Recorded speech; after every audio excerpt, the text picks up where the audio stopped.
Buenos días, damas y caballeros. ¿Cómo amanecieron? Muy bien, don Eladio. ¿Cómo amanecieron? Muy bien. Muchachos, ¿de qué hemos estado hablando esta semana? Obediencia. Y aparte de la obediencia, ¿de qué más hemos estado hablando? ¿Perdón? El amor, muy bien. El amor y la obediencia. También tenemos que obedecer cuando amamos, ¿cierto? El Señor nos manda a obedecer para poder ser amados, ¿cierto? Entonces, vamos a hablar un poco más acerca de Pedro. ¿Recuerdan la historia de Pedro? Sí, sí la recuerdan. El pescador, muy bien. Dice que Pedro conoció el amor de Cristo, su gracia y su restauración. ¿Fue así o no fue así? Sí. Cuando el Fue Señor... fue cuando Pedro desconfió de Cristo y que Cristo lo reprendió. Escuchemos. Ok. Pedro conoció el amor de Cristo, su gracia y su restauración. Conoció el amor de Cristo, sí, cuando lo escogió y lo hizo pescador de hombres. Conoció su gracia, sí, porque no lo merecía, mas sin embargo lo recibió por gracia de Dios.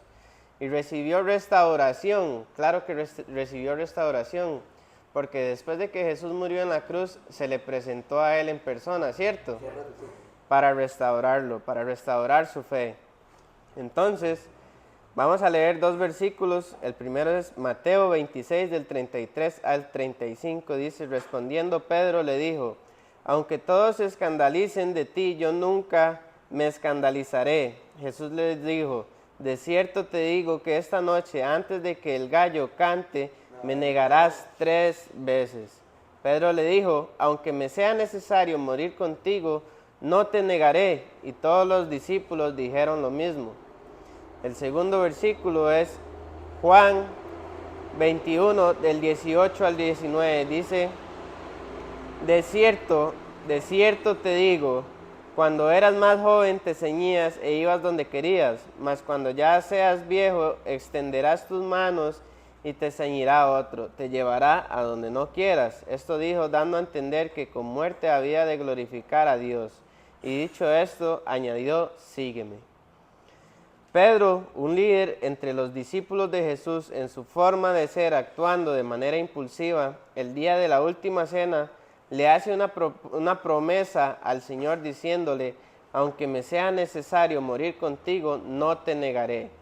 Al igual que Pedro en ocasiones, nosotros los creyentes actuamos de la misma forma y hacemos promesas a Dios que no podemos cumplir.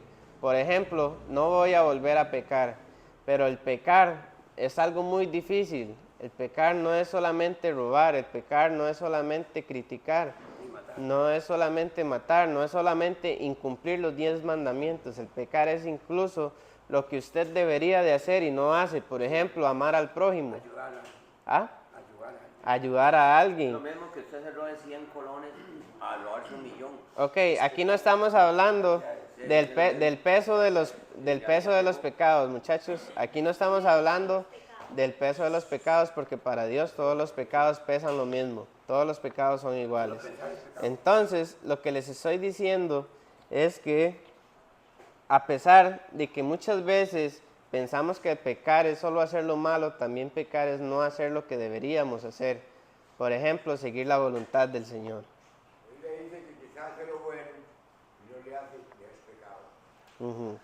Entonces, nosotros los creyentes a veces actuamos de la misma forma que Pedro y hacemos promesas a Dios que no podemos cumplir. Por ejemplo, no voy a volver a pecar. ¿Por qué no podemos cumplir esto? Porque por naturaleza somos pecadores. Ya sea una crítica, ya sea una murmura, ya sea que usted se encontró algo mal puesto y usted dijo me lo quise llevar. Todo esto hace que nos apartemos un poco del camino de Dios, pero esto no nos condena. Recuerden que el Señor ya murió por nuestros pecados. A veces tenemos buenas intenciones y el deseo de agradar y hacer la voluntad de Dios, pero cometemos un gran error. Tratamos de hacerlo en nuestras propias fuerzas, pensando que el hecho de haber caminado junto a nuestro Salvador nos capacita para enfrentar los desafíos solos. Por ejemplo, con Pedro. Él pensaba que por haber caminado con Jesús no le iba a fallar nunca, pero el Señor le dijo que le iba a negar 3 veces antes de que el gallo cantara y así sucedió. ¿Por qué? Porque su fe no estaba fuerte, no se había fortalecido. Recuerden que unos días antes de que Jesús muriera, Él subió al monte a orar, ¿cierto? A tener una mejor comunión con Dios. Y Él les dijo a sus discípulos, oren para que no entren en tentación. Mas ellos no lo quisieron hacer con Él, ¿cierto? Exacto. Entonces, Y Pedro lloró amargamente, ¿verdad? entonces vemos la importancia del por qué es importante fortificar nuestra relación con el Señor y orar bastante, porque de esta manera podemos fortalecer nuestra relación con Él. A veces tenemos muy buenas intenciones, pero las intentamos con nuestras fuerzas y por esto fallamos.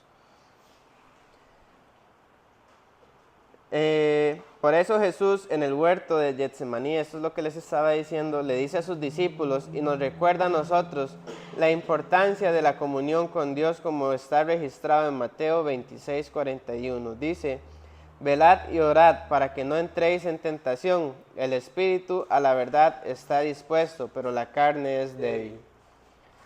Pedro y los otros discípulos no pudieron velar y orar como lo hizo el Señor Jesús. El Señor Jesús salió fortalecido gracias a la intimidad con su Padre y cumplió su propósito. Pero al igual que Pedro, al igual que los demás, terminó asustado y negando a su Maestro. Algo que no lo tomó por sorpresa, pues sabía que esto pasaría. Por eso, después de su resurrección, Cristo vuelve a buscar a Pedro y a los demás, quienes habían regresado a sus antiguas labores. Y esta vez, en medio de un desayuno, Jesús le da una profecía a Pedro de cómo moriría, mostrándole que esa promesa que él algún día le hizo se cumpliría, pero no por su fuerza ni por el valor de Pedro, sino más bien por la gracia y el poder de Dios. Asimismo, Dios nos vuelve a buscar para decirnos, sígueme, pues no es por tu fuerza, sino por gracia que cumplirás el propósito de Dios. Entonces, muchachos, no es por nuestra fuerza, sino por la gracia de Dios es que vamos a cumplir su propósito. Estuvimos hablando de que incluso antes de nacer ya estábamos escogidos, habíamos recibido el amor de Dios, ¿cierto? Porque Él tenía un propósito para nosotros, pero este propósito... De hecho, dice que desde que éramos un embrión, Exacto. ya nos había escogido. Dice Santiago capítulo 4, versículos 7 y 8 que someteos pues a Dios, resistid al diablo porque Él tiene que huir de nosotros. Dice más abajo que pecadores, limpiad vuestras manos y nosotros los de doble ánimo que purifiquemos nuestro corazón. Pero también dice 1 Corintios 10:13 que no nos ha sobrevenido ninguna prueba que no sea humana. Así. Pero fiel es Dios que no nos ha dejado ser tentados más de lo que podemos resistir, sino que por medio de la tentación Él nos va a dar la salida. ¿Y para qué? Para que podamos soportar. Amén. Dice la palabra de Dios que Dios no pone pruebas en su vida, pero las permite. Correcto. ¿Para qué? Para fortalecer su fe. Entonces, el conocer el amor de Cristo nos lleva a conocer nuestra identidad. ¿Cuál identidad? Que somos hijos amados, ¿cierto? Al igual que Pedro, ¿perdón? Tenemos un sello de garantía. Exactamente, al igual que Pedro, ya fuimos escogidos hace muchos años, incluso antes de nacer, ni siquiera existíamos, como se los he dicho un montón de veces. Disculpe, ¿no? Recibimos el amor de Dios. Yo no creo en las pruebas, porque como estaba hablando Víctor ayer... Pero usted está pasando por una prueba hoy y no cree en la prueba. Lo que está hablando, le echamos la culpa al diablo, le echamos la culpa a Dios. Ok. ¿Quién es el culpable? Eso es diferente, porque usted está hablando de la culpabilidad del por qué usted está llevando esta prueba. Por eso. Sí, la culpa es de nosotros, pero Dios no le está poniendo esta prueba. Dios no le dijo, yo lo voy a poner a usted a dormir en la calle, porque esa no es la voluntad de Dios. Recuerden que la voluntad de Dios es buena, agradable y de bendición para su vida. ¿Cierto, don Eladio? Entonces, el Señor no le pone una prueba donde usted vaya a recibir un mal, pero Él las permite. ¿Para qué? Para que por medio de esa prueba usted pueda fortalecer su fe y el día que salga de esta prueba no vuelva a caer en ella. Entonces, conocer el amor de Cristo nos lleva a conocer mi identidad, de que soy hijo amado del Dios eterno, ¿cierto? Entonces fuimos escogidos antes de nacer, ya Él nos mostró su amor incluso antes de nacer al escogernos. Dentro de tantos ángeles que tiene a su alrededor nos escogió a nosotros, ¿verdad? nos dio un propósito el cual seguir, bajó a esta tierra y nos mostró el camino que deberíamos seguir, nos mostró la voluntad del Padre también, nos mostró cómo deberíamos actuar con los que nos rodean por medio de amor, de benignidad, de bondad, de fe, de mansedumbre, de paciencia y todos los demás frutos del Espíritu, ¿cierto? Entonces, esto nos hace entender nuestra identidad. Si somos hijos de Dios, tenemos que demostrar el carácter de Dios a través de nosotros. Juan 14, del 6 al 7 dice, yo soy el camino, la verdad y la vida. Nadie viene al Padre sino por mí. Si me conocéis, también a mi Padre conoceráis. Y desde ahora le conocéis y le habéis visto. En Juan 3, del 1 al 3, dice, mirad cuál amor nos ha dado el Padre para que seamos llamados hijos de Dios. Por eso el mundo no nos conoce porque no le conoció a Él. Amados, ahora somos hijos de Dios y aunque no ha manifestado lo que hemos de ser, pero sabemos que cuando Él se manifieste seremos semejantes a Él, porque le veremos tal como Él es. Y todo aquel que tiene esperanza en Él se purifica a sí mismo, así como Él es puro. Aleluya. Entonces, ¿cuántos de ustedes confían en el Señor? Amén. ¿Cuántos de ustedes creen que son hijos de Dios? Por favor. Entonces, si creemos que somos hijos de Dios, ¿por qué no demostramos el carácter de Dios a través de nosotros? Es bastante difícil, ¿verdad? Es muy difícil. Yo creo que es más fácil decirlo que hacerlo. Porque como dice la Biblia, es muy fácil hacer un bien a quien usted ama, pero a quien usted no ama, es más difícil, ¿cierto? Entonces, por eso es que el Señor nos deja entender nuestra identidad de que somos hijos de Dios y a través de esto tenemos que mostrar su carácter. Dígame, don Eladio. Pero sí se puede. Sí se puede, no es imposible. El Señor vino al mundo a hacer lo imposible para dejarnos a nosotros lo posible. Él vino a revivir de entre los muertos a personas, vino a sanar enfermedades de muchos años, cosas imposibles que ni siquiera los doctores podían hacer, para dejarnos a nosotros lo posible, que es demostrar el amor, ser bondadosos, resistir al pecado. También esto podemos hacerlo. No quiere decir que no vayamos a pecar, pero vamos a resistir más y vamos a intentar hacer más el bien cada día. Entonces, conocer el amor de Cristo es extraordinario, porque este amor nos lleva a conocer el amor del Padre. Y al conocer el amor del Padre podemos entender que somos hijos amados. Y el saber que somos amados como hijos sana nuestra alma y nos da identidad. ¿Por qué? Porque somos hijos de un rey. Somos hijos de un Dios tan poderoso que esa prueba por la que usted está pasando el día de hoy no tiene ningún significado en el cielo. Jesús declara en el Evangelio de Juan 14, del 6 al 7, que solo por Él podemos llegar al Padre, es decir, solamente podemos conocer al Padre y su gran amor al depositar nuestra fe en Jesucristo. Pues Jesús es la imagen visible del Dios invisible, su propia sustancia, su esencia, Dios mismo, como lo dice en Colosenses 1:15. Él es la imagen del Dios invisible, el primogénito de toda la creación. Y como lo declara Juan 10:30, yo y el Padre uno somos. Juan pudo conocer el amor del Padre de una manera especial porque él pudo conocer y experimentar el amor de Cristo. Por eso escribía de sí mismo que él era el discípulo al que Jesús amaba. Y por eso que en 1 de Juan 3:1, inspirado por el Espíritu Santo, resalta el hecho de que el ser llamados hijos de Dios nos demuestra el gran amor del Padre y por lo tanto nos insta más adelante a purificarnos. Ser puro significa ser limpio. Ser purificados debe llevarnos a sacar de nuestras vidas aquellas cosas que pueden ensuciarla, como por ejemplo los pensamientos, sentimientos contrarios a la verdad de que somos hijos de Dios y que somos amados por Dios. De hecho, Gálatas 2:20 lo rectifica, dice que con Cristo estoy justamente crucificado, no vivo yo, mas Cristo vive en mí, y lo que ahora vivo en la carne, lo vivo en la fe del Hijo del Hombre que me amó y se entregó a sí mismo por mí o por nosotros. Amén. Entonces, muchachos, aquí vemos que el ser purificado con Cristo se refiere a que saquemos todo lo que puede ensuciar nuestros pensamientos y nuestros corazones. Por ejemplo, las ideas que mete la gente de que ustedes son indigentes o de que ustedes viven en la calle porque les da la gana. Estos pensamientos, Perdón que lo interrumpa, Randy, como eso que a veces dicen, "Ay, pero porque usted no estudió". estos pensamientos, muchachos, todos estos pensamientos que ensucian nuestros corazones son los que nos alejan de la voluntad de Dios, son los que nos alejan de nuestra identidad con Dios. ¿Por qué? Porque le tomamos más importancia a estos pensamientos negativos que al que somos hijos de Dios.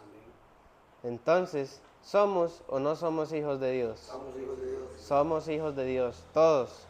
Entonces, si somos hijos de Dios, alejemos todos estos malos pensamientos que la gente pone sobre nuestras vidas, todas estas etiquetas, porque lo único que importa es lo que Dios piensa de usted, y Dios piensa que usted es su hijo.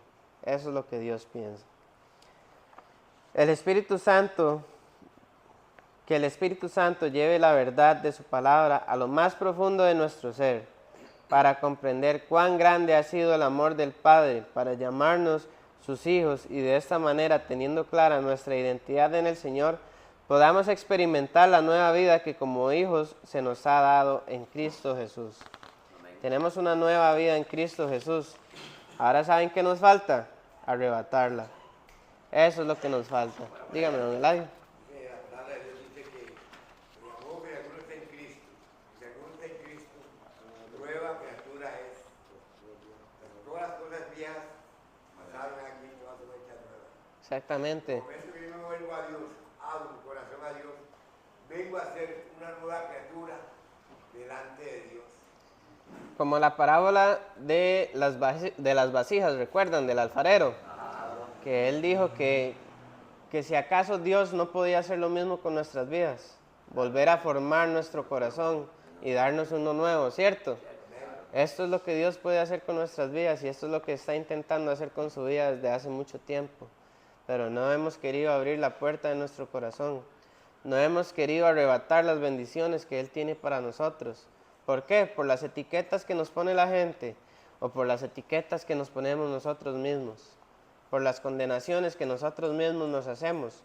Ni siquiera Dios, que es Dios, nos está juzgando.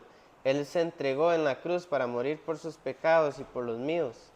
Entonces no tenemos por qué condenarnos. Recuerden que la palabra dice que Dios es amor, ¿cierto? Dice que el que no ama no conoce a Dios, porque Dios es amor, ¿cierto? Entonces, cuando hablamos de Dios, no hablamos de una religión, hablamos de una relación. Y esta relación se refiere a la relación que usted tiene con el Padre. Amén. Perdón. Dice que cuando alguno sea tentado, no diga que es tentado de parte de Dios. ¿No? Porque Dios no puede ser tentado por el mal y Él no tienta a nadie. Exactamente. Sino que cada uno es atraído y seducido por la propia concupiscencia. Ajá. ¿Qué quiere decir? Por sus propios deseos, por los deseos de la carne. Correcto. Exacto, sí. Como se los dije anteriormente, Dios no le pone pruebas a sus vidas, pero Él muchas veces las permite para que por medio de estas pruebas usted aprenda. Dicen que el padre que ama a sus hijos lo corrige, ¿cierto? Entonces, si estamos pasando por estas pruebas, es porque tal vez es la manera en la que el Señor está tratando de corregirnos, de que nos está diciendo, este no es el camino por el que usted debe de seguir. Apártese de ese camino y empieza a seguir mi voluntad. Eso es lo que el Señor quiere decirle. Pero tenemos que arrebatar no eso. No la culpa ni a Dios ni al diablo. No, Somos nosotros. no estoy echándole la culpa a Dios. Como le acabo de decir, Dios no le pone una prueba a su vida, pero se la permite. ¿Para qué? Para que usted pueda aprender por medio de esta prueba. Entonces, muchachos, entendemos que somos amados por el Padre, ¿cierto? Sí, Dios, Él permite las pruebas, pero ¿para qué? Para probar nuestra fe y nuestra obediencia. Exactamente, pero también para enseñarnos. Porque por medio de estas pruebas podemos aprender para que a la próxima que se nos presente algo muy parecido no volvamos a caer, ¿cierto? Entonces, si yo construyo un muro, pero dejo 2 blocks en el medio, así que sin haberlos puesto, y llego y empujo ese muro sin haberle puesto varillas, ¿se me va a caer el muro o no? Sí, lógico. Sí, se me va a caer el muro. Pero ya yo no voy a volver a hacer este muro de la misma forma, ¿cierto? La próxima voy a ponerle varilla, voy a ponerle los refuerzos necesarios y voy a poner los blocks necesarios para que ese muro no se caiga. Lo mismo pasa en las pruebas. En la primera prueba sí, usted cayó, pero aprendió. Y en la segunda prueba ya usted sabe qué es lo que va a pasar, entonces resiste a esta prueba y no entra en ella. Entonces de esto se tratan las pruebas que vienen a nuestras vidas, para enseñarnos que no debemos caer tan fácilmente, que debemos perfeccionarnos en ellas, no al contrario, hundirnos en ellas. Entonces, aquí hay una pequeña oración por si quieren repetir después de mí. Dice, Señor Jesús, gracias porque al igual que con Pedro, cuando he fallado, tú me has vuelto a buscar. Y por tu gracia, me has vuelto a restaurar.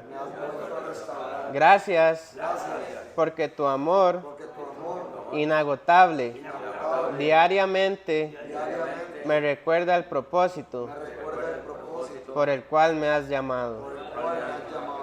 Padre, hoy vengo a tus brazos a refugiarme en ti.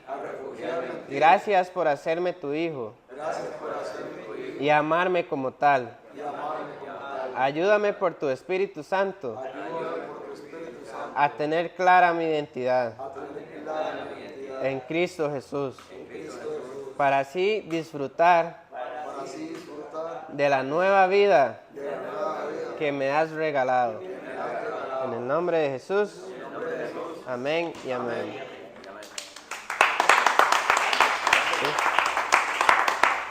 El tema de hoy. El tema de hoy.